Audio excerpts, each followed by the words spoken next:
السلام علیکم ورحمۃ اللہ وبرکاتہ۔ وعلیکم السلام۔ الحمد للہ رب العالمین والعاقبۃ للمتقین والصلاة والسلام على سید الانبیاء والمرسلین وعلى آلہ الطیبین الطاہرین واصحابہ الاکرمین الافضلین اما بعد،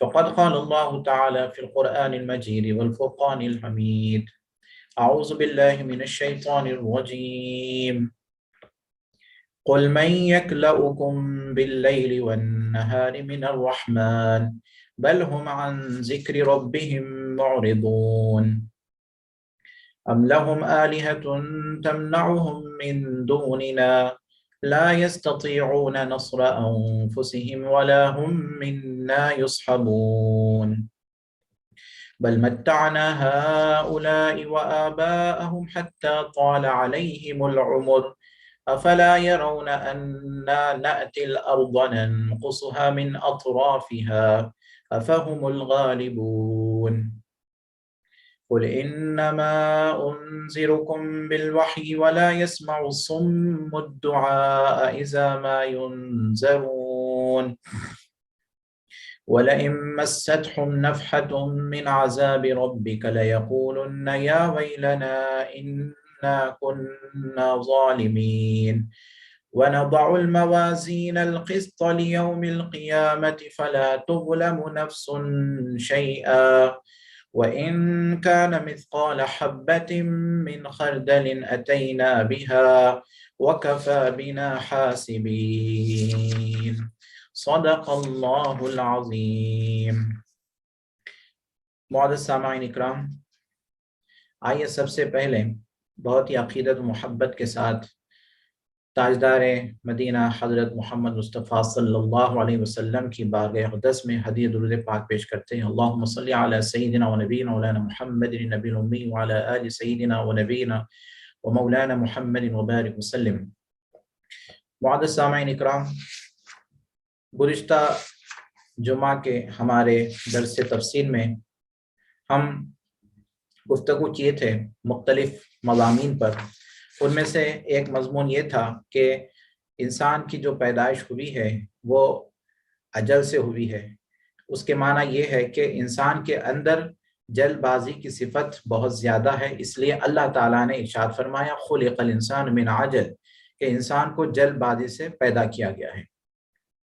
اور یہ جلد بازی کی صفت کفار میں بہت زیادہ ہے، اسی لیے ان کو عذاب کے آنے میں بہت عجلت ہوتی تھی، بہت جلد بازی کرتے تھے اور ہمیشہ یہ کہتے تھے وَيَقُولُونَ مَتَى هَذَا الْوَعْدُ إِن كُنتُمْ صَادِقِينَ، کہ کب یہ قیامت کا وعدہ برحق ہوگا، کب یہ قیامت آئے گی اگر تم اپنے دعوے میں، اپنے وعدے میں سچے ہو۔ تو کفار ہمیشہ یہ کہتے تھے کیونکہ وہ جلد بازی چاہتے تھے۔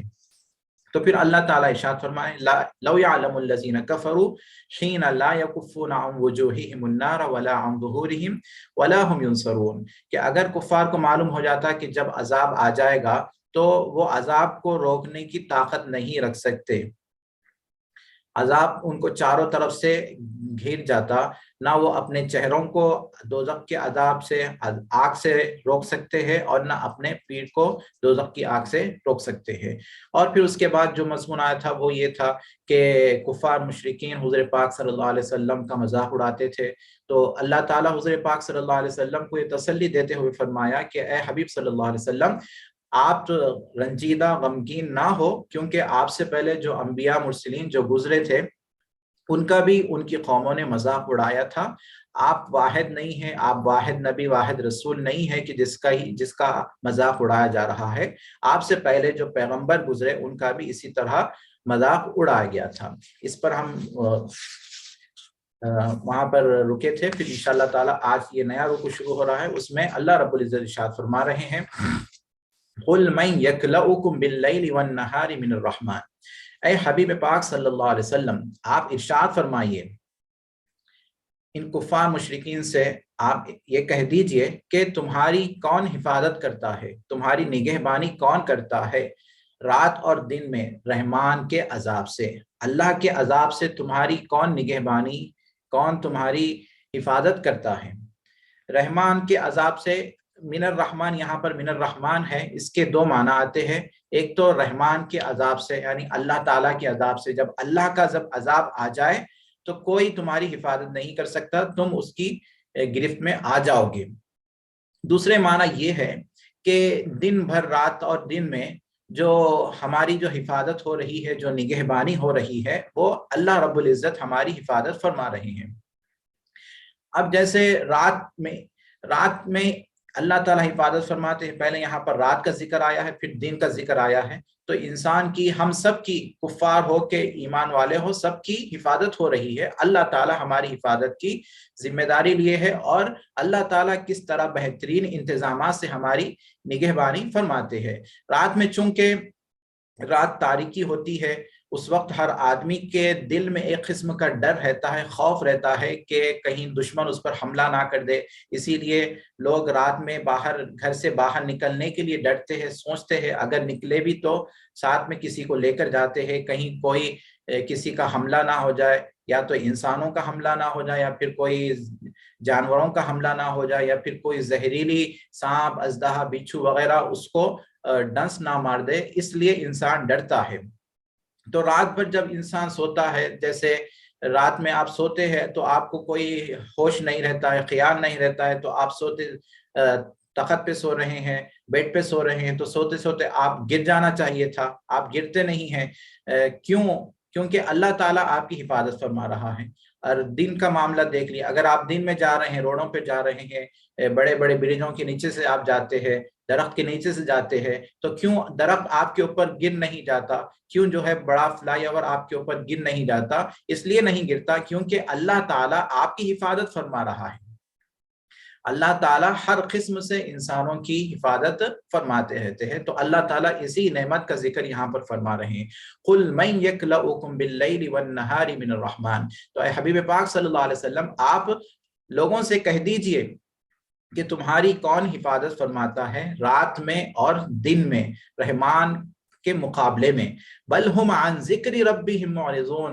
بلکہ یہ کفار مشرکین اللہ کے ذکر سے، رحمان کے ذکر سے ہی منہ موڑے ہوئے ہیں. رحمان ان کی حفاظت فرما رہا ہے تو ان کو چاہیے تھا کہ رحمان کا ذکر کرتے، رحمان کی عبادت کرتے، رحمان کے سامنے سجدہ ریز ہو جاتے. اس کے بجائے وہ اللہ کے ذکر سے، رحمان کے ذکر سے منہ موڑ رہے ہیں، انکار کر رہے ہیں. بل ہم عن ذکر ربہم معرضون. ام لہم آلہۃ تمنعہم من دوننا. کیا ان کے خدا ہے، معبود ہے جو ان کو روکتے ہیں، تمنعہم ہمارے علاوہ، ہمارے سوا، کیا ان کے کوئی خدا ہے جو ان کو روکتے ہیں، ان کی حفاظت کرتے ہیں ہمارے علاوہ؟ ہرگز ہرگز نہیں. ہم ہی جو ہے ان کی حفاظت کرتے ہیں. ان کے جو معبود ہے، پتا ہے، سب کو معلوم ہے کہ وہ کیسے معبود ہے. پتھر کے مورتی ہوتی ہے، وہ خود جو ہے ان کو تراشتے ہیں، ان کی صورتیں وہ خود ہی جس طرح یہ چاہتے ہیں ویسے ان کے خداؤں کی صورتیں وہ بناتے ہیں. تو بھلا یہ معبود، یہ پتھر کے بت، یہ پتھر کی مورتی ان کی کیسے حفاظت کر سکتے ہیں؟ ہرگز ہرگز ایسی بات نہیں ہے، یہ ان کی حفاظت نہیں کرتے. اللہ تعالیٰ ہی جو ہے ان کی حفاظت فرماتا ہے. پر پھر اللہ تعالیٰ ہی کی عبادت سے، اللہ تعالیٰ ہی کی بندگی سے یہ اعراض کر رہے ہیں. پھر اللہ تعالیٰ ارشاد فرما رہے ہیں لا يستطيعون نصر انفسهم. یہ جو معبود جس کی عبادت کرتے ہیں، پرستش کرتے ہیں، جس کے دعوے دار ہے، یہ تو خود اپنی حفاظت نہیں کر سکتے. اگر ان کو کچھ نقصان ہو جائے تو وہ اپنے آپ کا دفاع نہیں کر سکتے، تو یہ بھلا ان کے عابدین کی کیسے حفاظت کر سکتے ہیں؟ لا يستطيعون نصر انفسهم ولا هم منا يصحبون. اور نہ ان کی ہماری طرف سے رفاقت ہے. بل متعنا هؤلاء وآباءهم. بلکہ اللہ تعالیٰ ان کو مہلت دیا ہے. بل متعنا، بلکہ ہم نے جو ہے ان کو عیش دیا ہے، عیش والی زندگی دیا ہے. ہؤلاء، یہ کفار کو بھی دیا ہے اور ان کے آبا اجداد کو بھی ہم نے اسی طرح عیش والی زندگی عطا کیا تھا. حتی طال علیہم العمر، یہاں تک کہ ان کی عمریں بہت طویل ہو گئی. یعنی ان کو وہ زندگی کی، عیش والی زندگی گزار رہے تھے، یہاں تک کہ اچھے بھی تھے، صحت مند بھی تھے، اور ان کی عمریں بھی بہت طویل ہوئی، اللہ تعالیٰ اللہ کی طرف سے یہ ان کو مہلت دی گئی ہے، ایک ڈھیل دی گئی ہے۔ افلا يرون انا نأتی الارض ننقصها، تو اللہ تعالیٰ یہ کفار مشرکین کو، ان کو اور ان کے آباء اجداد کو ایک قسم کی مہلت دیا ہے، ڈھیل دیا ہے، اور ان کو دیکھ رہا ہے کہ وہ ایک دن کسی بھی دن جو ہے واپس آئیں گے، پلٹیں گے اور اللہ تعالیٰ کے سامنے جھکیں گے، پر ان کی عمریں بڑھتی جا رہی ہے، پر ان کو جو ہے نصیحت قبول کرنے کی کوئی فکر ہی نہیں ہے، اللہ تعالیٰ کی عبادت کرنے کی کوئی ان کو فکر ہی نہیں ہو رہی ہے۔ قُلْ مَن يَكْلَؤُكُمْ، اب یہاں پر اس آیت کریمہ میں ان الفاظ پر غور کرتے ہیں۔ اللہ تعالیٰ جو حفاظت فرماتا ہے وہ ہر ایک کی حفاظت فرماتا ہے، صرف ایمان والوں کی بول کے نہیں، کفار کی بھی اللہ تعالیٰ حفاظت فرماتے ہیں۔ اب اللہ تعالیٰ کس طرح حفاظت فرماتے ہیں، تو اللہ تعالیٰ کے بہترین انتظامات ہے۔ ایک واقعہ ہے، بہترین واقعہ ہے کہ اللہ تعالیٰ، اس سے پتہ چلتا ہے کہ اللہ تعالیٰ بندوں کی کس طرح حفاظت فرماتے ہیں۔ حضرت ذوالنون مصری رحمت اللہ علیہ بہت بڑے بزرگ ہے، بہت مشہور معروف بزرگ ہے، مصر سے تعلق تھا آپ کا، دریائے نیل کے پاس آپ رہتے تھے، وہاں پر عبادت کرتے تھے۔ اللہ والے جب عبادت کرتے سمندروں کے کنارے وغیرہ دور دراز پہ جا کے وہاں پر اللہ کا ذکر عبادت کرتے۔ ایک مرتبہ آپ جو ہے دریائے نیل کے پاس بیٹھے ہوئے تھے، اسی طرح اللہ کا ذکر کر رہے تھے، اچانک کیا دیکھتے ہیں کہ دریائے نیل کے پاس ایک تانبیل جلدی آ گیا، کنارے آ گیا، سمندر کے کنارے جلدی جلدی بھاگتا ہوا کنارے پر آ گیا، تانبیل، کچھوا جیسے ٹرٹل جس کو ہم بولتے ہیں، وہ آ گیا۔ پھر اس کے بعد تھوڑی دیر میں ایک وہاں سے جنگل سے بھاگتا ہوا ایک بچھو آ گیا، بچھو آ کر تانبیل کے پیٹھ پر بیٹھ گیا۔ حضرت ذوالنون مصری رحمت اللہ علیہ یہ واقعہ دیکھ رہے ہیں کہ یہ کیا بات ہے، ایسا کیا عجیب و غریب واقعہ ہو رہا ہے کہ تانبیل ہے، تانبیل کے اوپر ایک بچھو آ کر بیٹھ جاتا ہے، پھر آہستہ آہستہ وہ تانبیل جو ہے سمندر میں سوار ہوتا ہے، سمندر میں جاتے جاتے وہ بچھو بھی جو ہے اس کے اوپر جاتا ہے، سوار ہو جاتا ہے۔ تو حضرت ذوالنون مصری رحمت اللہ علیہ واقعہ دیکھتے ہوئے وہ تانبیل کے پیچھے جاتے ہیں، آپ بھی جو ہے کشتی لے لیتے ہیں، کشتی کے پیچھے وہ تانبیل کا پیچھا کرتے کرتے سمندر کا سفر کرتے ہوئے جا رہے ہیں، پھر اچانک وہ تانبیل سمندر کے دوسرے کنارے اتر جاتا ہے، کنارے پر جاتا ہے، اور بچھو اس کی پیٹھ پر جب رہتا ہے، وہ بچھو جو ہے اس کی پیٹھ سے اتر جاتا ہے۔ وہاں پر ایک آدمی سویا ہوا ہوتا ہے، ایک آدمی کافر، فاسق، فاجر اور شراب پیا ہوا سو رہا ہے۔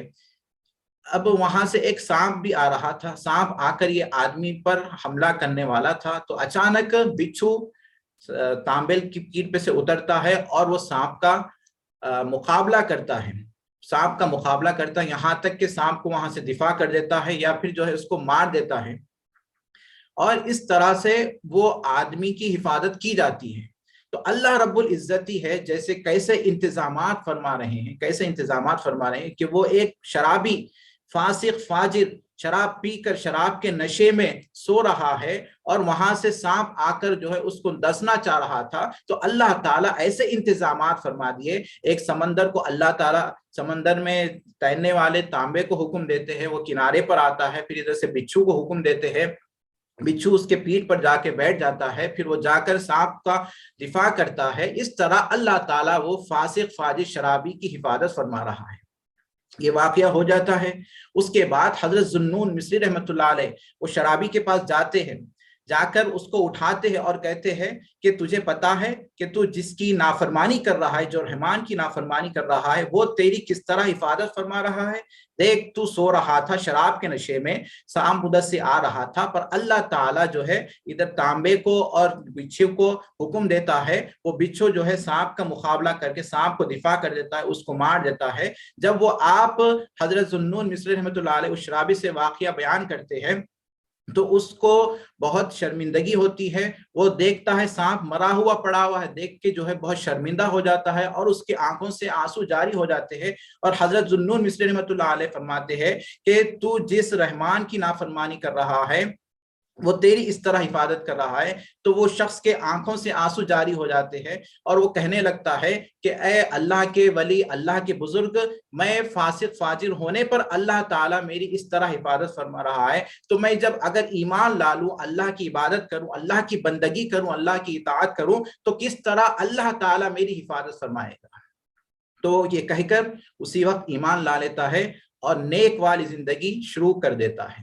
تو اللہ تعالیٰ ہی ہے، رحمان ہی ہے جو تمہاری اس طرح حفاظت فرماتے رہتا ہے۔ اللہ تعالیٰ کی حفاظت، اللہ تعالیٰ کی نگہبانی دو طرح کی ہوتی ہے۔ ایک تو عام حفاظت ہوتی ہے، عام پروٹیکشن ہوتا ہے، اس میں ایمان والا بھی داخل ہو جاتا ہے، کافر بھی داخل ہو جاتا ہے، فاسق فاجر بھی داخل ہوتا ہے۔ اور اللہ کا ایک خاص پروٹیکشن ہوتا ہے، وہ اللہ تعالیٰ کس کو عطا فرماتا ہے؟ وہ ایمان والوں کو اللہ تعالیٰ عطا فرماتا ہے، اور ایمان والوں میں سے ان کو جو اللہ کا ہمیشہ ذکر کرتے رہتے ہیں۔ اور قرآن مجید میں کچھ ایسے اللہ تعالیٰ کی کچھ ایسی آیات ہے، کچھ ایسی پروٹیکٹ کرنے والی آیات ہے کہ اگر ایمان والا اس کو پڑھ لیتا ہے تو وہ اللہ کے حفظ اور امان میں آ جاتا ہے۔ جیسے احادیث شریفہ میں بھی آتا ہے کہ قرآن مجید میں ایسی آیات ہے، ایسی صورتیں ہیں کہ اگر کوئی بندہ اس کو پڑھ لیتا ہے تو وہ اللہ کے امان میں آ جاتا ہے، اللہ کی سیکورٹی میں آ جاتا ہے۔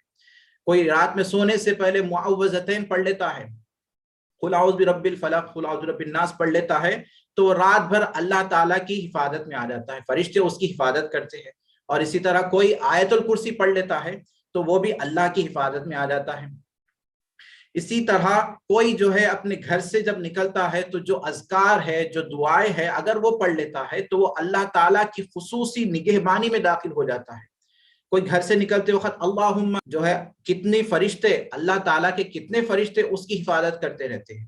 قرآن مجید میں بھی ارشاد ہے یحفظونہ من امر اللہ، اللہ تعالیٰ کے کچھ خصوصی فرشتے ہوتے ہیں جو بندوں کی اس طرح حفاظت فرماتے رہتے ہیں۔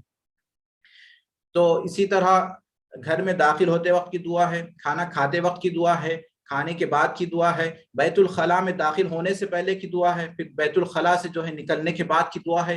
یہ دعاؤں کا اہتمام کرنا چاہیے۔ جب ہم ان دعاؤں کا اہتمام کریں گے تو ہمیں اللہ تعالیٰ کا ایک خاص پروٹیکشن مل جاتا ہے۔ ہمیں کسی بھی قسم کی طاقت، کوئی بھی شیطانی طاقت، کوئی جنات، کوئی ہمیں کچھ نقصان نہیں پہنچا سکتا ہے۔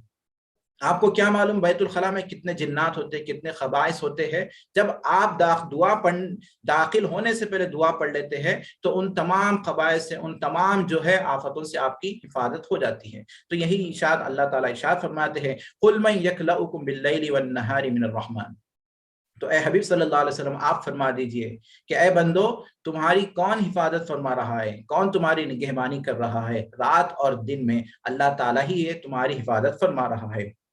بل ہم عن ذکر ربہم معرضون، بلکہ یہ لوگ اللہ کے ذکر سے، رحمان کے ذکر سے منہ موڑے ہوئے ہیں۔ ام لہم آلہۃ تمنعہم من دوننا، کیا ان کے خدا ہے جو ان کی حفاظت کرتے ہیں ہمارے سے؟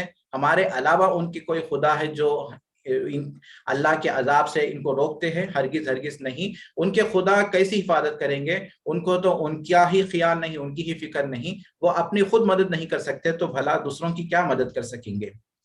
بل متعنا ہؤلاء وآباءهم، بلکہ ہم جو ہے ان کو اور ان کے باپ دادا کو جو ہے مہلت دی ہے، ڈھیل دی ہے، یہاں تک کہ ان کی عمریں ان پر طویل ہو گئی ہے۔ اب عمر کا طویل ہونا اور گناہوں کا بڑھتے جانا یہ اچھی بات نہیں ہے۔ حدیث شریف میں بھی حضور پاک صلی اللہ علیہ وسلم نے ارشاد فرمایا کہ بہترین آدمی وہ ہے کہ جس کی عمر طویل ہو اور نیکیاں بھی اچھے ہو، زیادہ ہو، تو وہ بہترین ہے۔ اور بدترین آدمی وہ ہے کہ جس کی عمر زیادہ ہو اور نیکیاں کم ہو، گناہ جو ہے اس کے گناہ بہت زیادہ ہو جائیں، وہ بدترین آدمی ہے کہ اس کی عمر بھی بڑھتے جا رہی ہے اور اس کی عمر جو ہے گناہوں میں اس میں جا رہی ہے، تو یہ آدمی صحیح نہیں ہے۔ تو اگر اللہ تعالیٰ اپنے فضل کرم سے آپ کی عمر میں اضافہ کر رہا ہے، آپ کی عمر دراز فرما رہا ہے، آپ کو جو ہے جینے کا موقع دے رہا ہے، تو وہ اللہ تعالیٰ کی نعمت سمجھیے اور اس میں جتنی ہو سکے عبادت کریے، اپنے نام اعمال میں نیکیاں کماتے رہیے، تو وہ ہمارے حق میں بہتر ہوگی، ورنہ اس سے بہتر تو جو ہے موت بہتر ہوگی اگر ہماری زندگی فسق فجور میں گزر رہی ہے۔ حتی طال علیہم العمر۔ تو ایک کفار مشرکین بھی یہی سمجھتے ہیں کہ ان کی عمریں بھی زیادہ ہو رہی ہے اور ان کی زندگیاں عیش آرام میں گزر رہی ہے، تو وہ سمجھتے ہیں کہ وہ بھلائی پر ہے، وہ جو ہے خیر پر ہے۔ ہرگز ہرگز ایسا نہیں ہے کہ اللہ تعالیٰ کی طرف سے ان کو ایک مہلت ہے، اللہ تعالیٰ دیکھنا چاہ رہا ہے، ان کو مواقع دے رہا ہے کہ کہیں ایک دن وہ جو ہے سنبھل جائے، اپنے گناہوں سے توبہ کر لے، کفر سے جو ہے کفر کو چھوڑ دے اور ایمان میں داخل ہو جائے، پر ان کی عمریں بڑھ رہی ہے اور گناہیں بڑھتے جا رہے ہیں۔ اب عمر، العمر یہ عمر کی جمع ہے، جس کے معنی عمر کے آتے ہیں۔ اصل عمر کے معنی آبادی کے آتے ہیں، جیسے عمران آبادی کو کہتے ہیں۔ اسی طرح تعمیر، گھر کی جو تعمیر ہوتی ہے، گھر کی تعمیر کرنے کو تعمیر کیوں کہتے ہیں؟ وہ گھر آباد کرتے ہیں۔ مسجد میں اسی طرح انما یعمر مساجد اللہ، کہ جو اللہ کی مساجد کو جو آباد کرتے ہیں، تعمیر سے مراد یعنی آباد کرنا۔ اللہ کی مساجد کو تعمیر کرنے کا مطلب دو معنی ہے اس کے، ایک تو جو ہے اللہ کی مسجد بنانے کے لیے، اس کا کنسٹرکشن کرنے کے لیے جو ہے مدد کرتے ہیں، اللہ کی راہ میں خرچ کرتے ہیں، یہ ایک معنی ہے۔ اللہ کی مسجد آباد کرنے کے دوسرے معنی یہ ہے کہ مسجدوں کو جانا، ہر نماز کے وقت مسجدوں کو جا کر مسجدوں کو آباد کرنا۔ مسجد آباد ہوتی ہے مصلیوں سے، نماز پڑھنے والوں سے مسجد آباد ہوتی ہے۔ اگر مسجد کو نہیں جا رہے ہیں تو وہ مسجد آباد نہیں رہتی ہے۔ انما یعمر مساجد اللہ، جو اللہ تعالیٰ کی مسجدوں کو آباد کرتے ہیں، انما یعمر مساجد اللہ من آمن باللہ والیوم الآخر، کہ اللہ تعالیٰ کی مسجدوں کو وہی لوگ آباد کرتے ہیں جو اللہ پر اور آخرت پر ایمان لاتے ہیں۔ تو عمر کا تعلق، عمر کسے کہتے ہیں؟ آبادی کو کہتے ہیں۔ اسی طرح انسان کی عمر کو عمر کیوں کہتے ہیں؟ انسان کی عمر کو، عمر یعنی ایج، اس کو عمر کیوں کہتے ہیں؟ عمر کے معنی تو آبادی کے ہیں، پھر انسان کی عمر سے جو ہے آبادی کا تعلق کیا ہے؟ آبادی کا تعلق اس لیے ہے، دیکھیے عربی کے معنی میں غور کریے، اس کی گہرائی میں دیکھیے کہ اس کے جو بھی الفاظ ہوتے ہیں اس میں ہمیں غور کرنا چاہیے کہ یہ عربی زبان کی اہمیت ہے، اور یہی قرآن کی زبان ہے، کہ عربی زبان سے ہمیں شوق ہونا چاہیے، اس کو سیکھنا چاہیے کہ اس کی کیسی بہترین زبان ہے اور کیسی اس میں معنویت ہے، اس میں گہرائی ہے۔ انسان کی عمر کو عمر اس لیے کہتے ہیں، عمر کے معنی آبادی کے ہے، کیوں؟ اس سے کیا آباد ہو رہا ہے؟ آباد یہ ہو رہا ہے کہ اس کی سانسیں آباد ہوتے جا رہی ہیں۔ انسان کی جتنی سانسیں بڑھتی جاتی ہے اس کی عمر بھی بڑھتے جاتی رہتی ہے۔ تو ہر سانس پر اللہ کا شکر کرنا چاہیے، اور اسی طرح ہر ذکر کرتے رہنا چاہیے کہ ایک سانس اندر جاتی ہے، سانس باہر آتی ہے۔ تو جو بزرگان دین ہوتے ہیں، صوفیہ اکرام، وہ پاس انفاس کرتے ہیں، ایک خاص ذکر ہوتا ہے کہ ایک سانس جب اندر جاتی ہے اس سے اللہ بولتے ہیں، پھر جو سانس باہر نکلتی ہے اس سے ہو بولتے ہیں، اس کو پاس الفاظ کہتے ہیں، ذکر قلبی جس کو کہتے ہیں، یہ ہے۔ تو ہر سانس پر اللہ کا ذکر، اللہ کا شکر ہونا چاہیے۔ تو انسان کے سانسیں بڑھ رہے ہیں، اس لیے اس کی عمر بھی بڑھتے رہتی ہے۔ اور عمر سے یہ عمرہ بنا ہے۔ عمرہ جو ہم کرتے ہیں، عمرہ عبادت، خانہ کعبہ کو جاتے ہیں، طواف کرتے ہیں، صفا مروہ کی سعی کرتے ہیں، پھر جو ہے بال حلق وغیرہ کرتے ہیں، اس کو عمرہ کہتے ہیں۔ عمرے کو عمرہ کیوں کہتے ہیں؟ عمرے کا تعلق آبادی سے کیا ہے؟ اس کا تعلق بھی یہی ہے کہ حج کے معنی ارادہ کرنے کے ہے، قصد کرنے کے حج ہے۔ تو اللہ تعالیٰ، سوچئے اگر عمرہ نہ ہوتا، صرف حج رہتا، تو حج صرف سال میں ایک مرتبہ کیا جاتا ہے اور اس کا ایک خاص وقت ہے حج کرنے کا، اس کے علاوہ آپ حج نہیں کر سکتے۔ ذی الحجہ کے مہینے میں حج کیا جاتا ہے۔ تو اللہ تعالیٰ عمرے کی عبادت کو مشروع کر دیا، عمرے کی عبادت کو اللہ تعالیٰ مشروع کر دیا، اور بتا دیا کہ خانہ کعبہ کو اللہ تعالیٰ ہمیشہ آباد کرنا چاہتا ہے، ہمیشہ اللہ تعالیٰ زائرین سے اور جو ہے خانہ کعبہ کو طواف کرنے والوں سے ہمیشہ آباد کرنا چاہتا ہے، اس لیے اللہ تعالیٰ عمرے کی عبادت کو مشروع کر دیا۔ تو عمرے کے معنی یہ عمر سے بنا ہے، جس کے معنی آبادی کے آتے ہیں۔ تو خانہ کعبہ آباد ہے عمرے کی عبادت سے۔ اگر صرف حج رہتا تو حج صرف سال میں ایک مرتبہ ہوتا ہے۔ تو اب یہ عمر کے معنی کی ہم تھوڑی سی یہاں تحقیق کیے تھے۔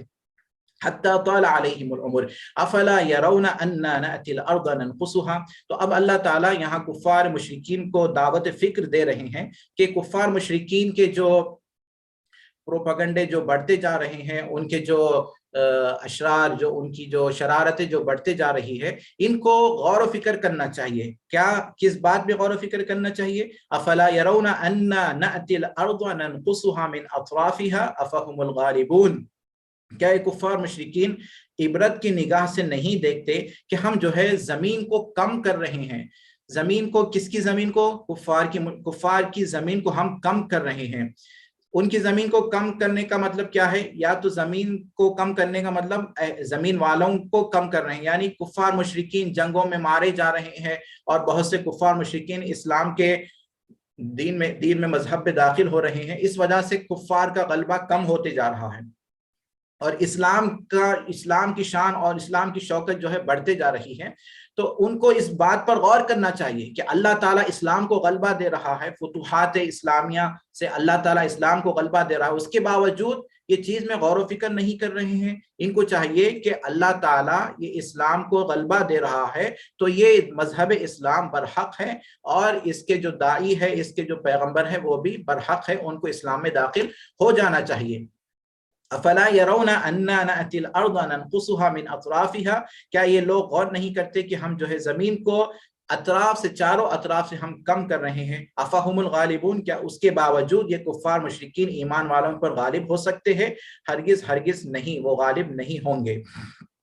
قل انما انذرکم بالوحی ولا يسمع الصم الدعاء اذا ما ينذرون، تو اے حبیب پاک صلی اللہ علیہ وسلم آپ ارشاد فرما دیجئے کہ میں جو ہے تمہیں ڈراتا ہوں اللہ کی وحی سے۔ اللہ تعالیٰ مجھ پر وحی بھیجتے ہیں تو میں تمہیں اللہ تعالیٰ کی وحی سے، قرآن کی آیات سے، خشیت والی آیات سے، عذاب کی آیات سے، دوزخ سے، قیامت کے ذکر سے میں تمہیں ڈراتے رہتا ہوں۔ ولا يسمع الصم الدعاء، اور بہرا جو ہے دعا کو نہیں سن سکتا۔ بہرے سے مراد یہ کان کا بہرا مراد نہیں ہے، بلکہ جو غفلت کا بہرا ہے وہ بہرا مراد ہے، جیسا کہ سورہ بقرہ میں پہلے پارے میں اللہ تعالیٰ ارشاد فرمائے ختم اللہ علی قلوبہم وعلی سمعہم وعلی ابصارہم، کہ اللہ تعالیٰ نے مہر لگا دی ہے ان کے دلوں پر اور ان کی سماعت پر کہ وہ سن نہیں سکتے، ان دلوں پر لگا دی، وہ غور و فکر نہیں سکتے، اور جو ہے ان کے بصارت پر اللہ تعالیٰ نے مہر لگا دی کہ ان پر جو ہے غفلت کے پردے پڑے ہوئے ہیں، جس وجہ سے وہ حق بات سننے سے بہرے ہے، حق بات دیکھنے سے وہ اندھے ہے، اور حق بات دنوں میں نصیحت آنے سے ان کے دل جو ہے غفلت میں پڑے ہوئے ہیں۔ قل انما انذرکم بالوحی ولا يسمع الصم الدعاء اذا ما ينذرون وَلَئِن مَسَّتْهُمْ نَفْحَةٌ مِّنْ عَذَابِ رَبِّكَ، اور اگر ان کو چھوٹا سا عذاب پہنچ جائے، اب اللہ تعالیٰ کفار مشرکین کی حالت بتا رہے ہیں کہ وہ کیسے بزدل ہے، کیسے ڈرپک ہے۔ دیکھیے اگر تھوڑا سا معمولی عذاب بھی اللہ کا ان کو پہنچ جاتا ہے تو کیا کہتے ہیں؟ من عذاب ربک لیقولن، تو ضرور کہیں گے یا ویلنا، ہائے ہلاکت، ہائے افسوس، انا کنا ظالمین، کہ ہم جو ہے ظالم تھے، ہم ظلم کرنے والے تھے۔ چھوٹا سا عذاب سے مراد کیا ہے؟ یا تو زمین کا کوئی چھوٹا سا جھٹکا، زلزلہ وغیرہ، جیسے ارتھ کوئی وغیرہ آتا ہے، جب تھوڑا سا اللہ کا تھوڑا سا عذاب جب ان کو پہنچ جائے تو یہ ایسے باتیں کرتے ہیں، وہ بہت ڈرپوک ہے، بہت کمتر ہے، بہت بزدل ہے۔ وَنَضَعُ الْمَوَازِينَ الْقِسْطَ، اب یہاں پر اللہ تعالیٰ قیامت کی شان، قیامت کی عظمت کو بتا رہے ہیں کہ قیامت میں کیسی بڑے چیزیں واقع ہوں گے، کہ اس میں سے ان بڑے امور میں سے، ان عظیم معاملات میں سے ایک عظیم معاملہ قیامت کا یہ ہوگا کہ قیامت کے دن ہم جو ہے انصاف کے ترازو رکھیں گے۔ وَنَضَعُ الْمَوَازِينَ الْقِسْطَ لِيَوْمِ الْقِيَامَةِ، قیامت کے دن ہم کیا کریں گے؟ انصاف کے بڑے ترازو، بڑے میزان ہم قائم کریں گے، کہ اس دن جو ہے بندوں کے اعمال کو تولا جائے گا، ان کا حساب لیا جائے گا۔ فَلَا تُظْلَمُ نَفْسٌ شَيْئًا، تو کسی نفس پر، کسی جان پر ذرا برابر بھی ظلم نہیں کیا جائے گا۔ جو دنیا میں جتنا نیک اعمال کیا اس کو نیک اعمال کا ثواب مل جائے گا، اور جو دنیا میں جتنی برائیاں کیا، بد اعمالیاں کیا، اس کی بد اعمالیوں کی سزا اس کو بھگتنا پڑے گا۔ فلا تظلم نفس شیئا وإن كان مثقال حبة من خردل أتينا بها، اگر رائے کے دانے کے برابر بھی اگر کچھ نیکی ہو ہم اس کو لے کر آئیں گے۔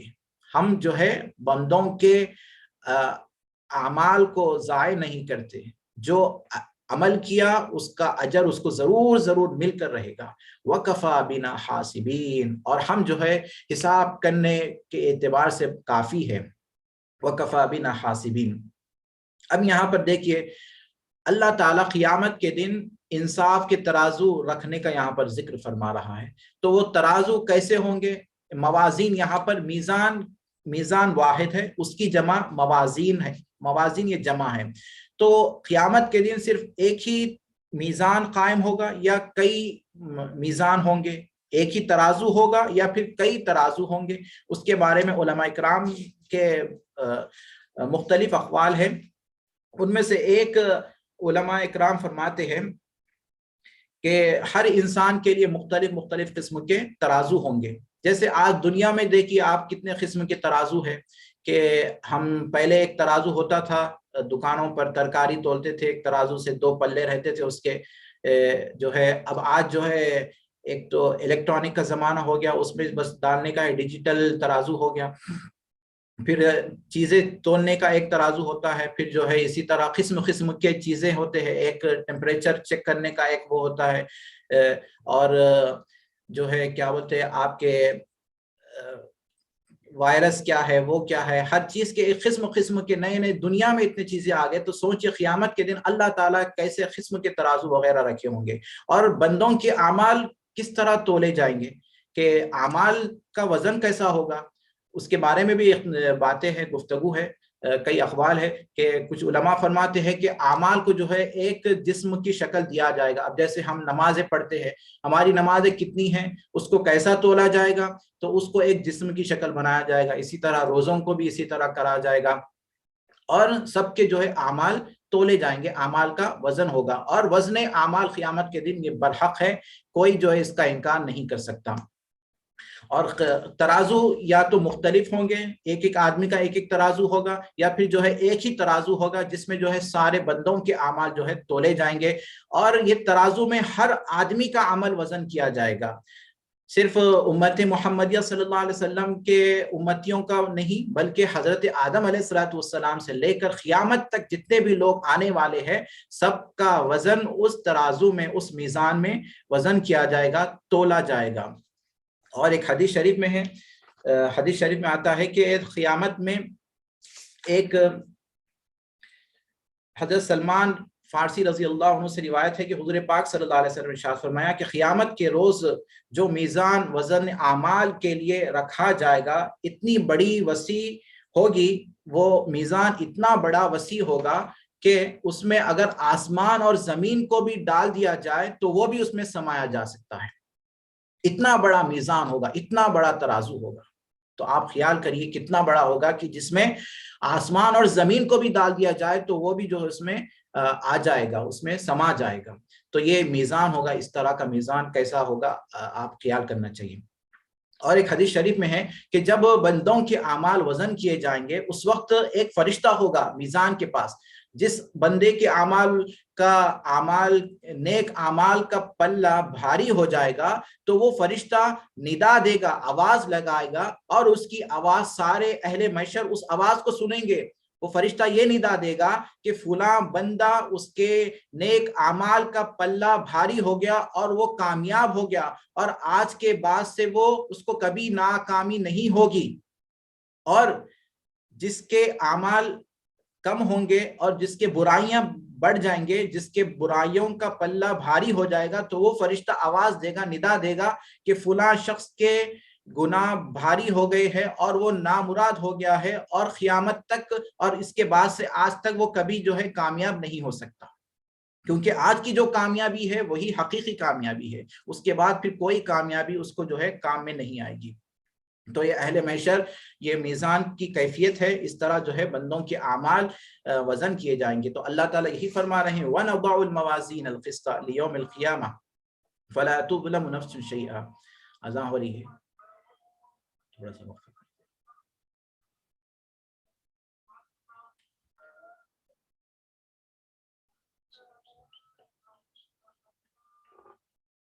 بسم اللہ الرحمن الرحیم. تو قیامت میں وزن اعمال یہ برحق ہے، اور سب کے اعمال کا وزن اس ترازو میں، اس میزان میں کیا جائے گا. یہیں پر اکتفا کرتے، وقت ختم ہو گیا ہے، اب تھوڑی سا ایک منٹ رہ گیا، انشاءاللہ دعا